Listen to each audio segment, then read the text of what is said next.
నమస్కారం అండి. నా పేరు సాంబశివ. నేను రిటైర్డ్ బ్యాంక్ మేనేజర్ని. నేను గత 8 ఏళ్ల నుంచి ప్రకృతి వ్యవసాయం రిటైర్మెంట్ చేసుకున్నాక ప్రకృతి వ్యవసాయం చేస్తున్నాను. అలాగే గార్డెనింగ్, టెర్రస్ గార్డెనింగ్ కూడా నేను గ్రూప్ అరేంజ్ చేశాను, అమరావతి మిద్దె తోట ప్రేమికులని. అలాగే ప్రకృతి వ్యవసాయం పాలేకర్ గారి పద్ధతిలో చేసే ప్రకృతి వ్యవసాయంలో రైతు విజయం పాలేకర్ కృషి అని చెప్పి గ్రూప్ కూడా మెయింటైన్ చేసి రైతులకి ప్రోత్సాహకాలు మేము అన్ని సహాయ సహకారాలు ఇస్తున్నాను అన్నమాట.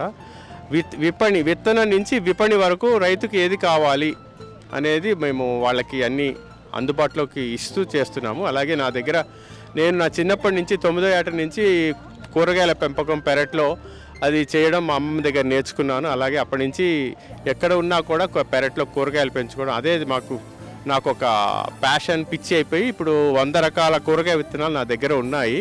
సో ఆ విధంగా నేను ప్రతి చోట ఎక్కడ ఈ ప్రకృతి వ్యవసాయం సంబంధించింది రైతుల మేళాలు, నర్సరీ మేళాలు, ఆర్గానిక్ మేళాలు జరిగిన చోటల్లా నేను ఇలాగ స్టాల్ పెడతాను అనమాట. పెట్టి 30 రూపాయలకి ప్యాకెట్ లాగా అమ్ముతాను అనమాట. ఎందుకంటే దేశవాళీ కూరగాయ విత్తనాల్ని కాపాడాలనే ఒక తపనతో చేస్తున్నాం అనమాట. సో చాలామంది నా దగ్గర విత్తనాలు 100% మొలకలు వస్తాయి, ఏది ఫెయిల్ కాదు, మళ్ళీ వచ్చి పట్టుకెళ్ళిపోతూ ఉంటారు. సో నాకు ఈ విధంగా నేను అందరిలో అవేర్నెస్ తెచ్చాను అనే ఒక తృప్తి ఉంది. హైబ్రిడ్ విత్తనాల వల్ల వచ్చే నష్టాలు అన్నీ కూడా వాళ్ళకి నేను తెలియజేస్తూ ఉంటాను మా కౌంటర్కి వస్తే. సో ఆ విధంగా కొత్త వాళ్ళు కూడా తీసుకుంటూ ఉంటారు, పాత వాళ్ళు అయితే మళ్ళీ తీసుకుంటారు. మిద్దె తోటల పెంపకంలో కూడా నేను వాళ్ళకి సెటప్ చేస్తాను, మిద్దె తోటను సెటప్ చేస్తాను. అలాగే వాళ్ళకి కావాల్సిన మిద్దె తోటకు కావాల్సిన అన్ని సామాన్లు అంటే సాయిల్ మిక్సే కానీ, ఎరువులే కానీ అన్నీ కూడా ప్రొవైడ్ చేస్తాను. అలాగే గ్రో బ్యాగ్స్ కూడా ప్రొవైడ్ చేస్తాను. సో ఈ విధంగా నేను చేస్తున్నాను. అలాగే మేము పొలంలో రైతులకి ఏమేమి చేయాలని కూడా చేస్తుంటాము.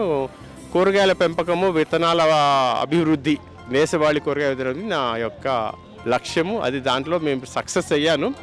సో ముందు ఇంకా 150-200 రకాలు కూడా కూరగాయ విత్తనాలు చేయాలి అని తపన. అంటే పాత వెరైటీస్ అన్నీ మరుగున పడిపోయాయి. అవన్నీ కూడా నేను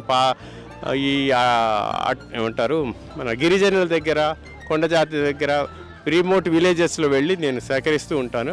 అలాగే ఈ విత్తన మహోత్సవాలు, విత్తన పండుగలు జరిగిన చోట ఈ గిరిజనుల దగ్గర సేకరించుకుంటూ వస్తాను. దుంపలే కానివ్వండి, ఏదైనా కూడా పాత విత్తనాలు. సో ఆ విధంగా నేను అందరికీ ఈ విషయంలో చేదోడు వాదోడుగా ఉండాలని నా తపన. అదొకటి. ఈ ప్రకృతి వ్యవసాయం ద్వారా పండించే ఆహార పదార్థాలని విక్రయించాలి, రైతులకి లాభకరంగా ఉండాలి, అలాగే వినియోగదారులకి సరైన ధరలో దొరకాలి అని చెప్పి మేము రైతు విజయం ప్రకృతి రైతు బజార్ అని ఒక వ్యవస్థను కూడా ఏర్పాటు చేశాము. సో ఎందుకంటే మేము ఇవాళ రేపు 100% అన్ని విషాహారాలే తింటున్నారు. హైబ్రిడ్ విత్తనాలతో పండించినవి, ఎరువులు, పురుగు మందులు విపరీతంగా కొట్టిన ఆహారమే తింటున్నారు.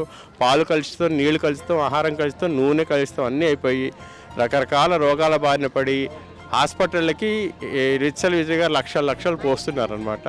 సో ఇప్పుడు ఎలాగైందంటే 15-20 వాళ్ళకే హార్ట్ అటాక్లు వచ్చి పడిపోతున్నారు. సో ఫ్యూచర్ భావి తరాల పిల్లలు, ఈ యొక్క జనరేషన్ ఎట్లాగో ఒక 2-3 జనరేషన్లు పాడైపోయాయి. వాళ్ళని ఏమి చేయలేము. ఇప్పుడు చిన్న పిల్లలు, ఇప్పుడు పెరిగే పిల్లలకి ఫ్యూచర్ మంచి ఆహారం, ఆరోగ్యం ఇవ్వాలనే ఒక తపనతో మేము ముందుకెళ్తున్నాము. ఆరోగ్యమే మహాభాగ్యం అన్నారు. సో గవర్నమెంట్లు ఉన్నాయి, ప్రభుత్వాలు ఏం చేస్తున్నాయి, ఆహార భద్రత అని చెప్పి విషాహారాలు లక్షల కోట్ల టన్నుల గోడౌన్లలో నింపుతున్నాయి. అవి మురిగిపోతే పైపోస్తున్నాయి తప్ప ప్రకృతి వ్యవసాయం చేసే రైతుకి సహకారం చేయటం లేదు. ప్రజల ఆరోగ్యం గురించి పట్టించుకోవటంలా. ఆరోగ్యకరమైన ఆహారం తింటే కదా ఆరోగ్యం వచ్చేది. అందుకని ఆరోగ్య భద్రత అనేది మాట్లాడటం లేదు, ఎంతసేపు ఆహార భద్రత అంటున్నారు. సో ప్రభుత్వాలు కూడా మారాలి. అలాగే మిద్దె తోటల్లో వాళ్ళ ఇంట్లో వాళ్ళ ఆహారాన్ని వాళ్ళు పండించుకుని మెట్లెక్కి దిగుతూ ఉంటే వాళ్ళకి చక్కటి వ్యాయామం అవుతుంది. కాళ్ళ నొప్పులు రావు, ఆర్థరైటిస్లు అవి రావు. ఎండ తగులుతుంది, రోజుకో 2 గంటలు ఎండలు తిరిగితే ఇంక ఏ రోగం రాదు. సో అవన్నీ మేము వాళ్ళకి అవగాహన కల్పిస్తూ ఉంటాము. Number 9989485068 T Sambasiva. సో ఈ అవకాశం కల్పించినందుకు చాలా సంతోషం.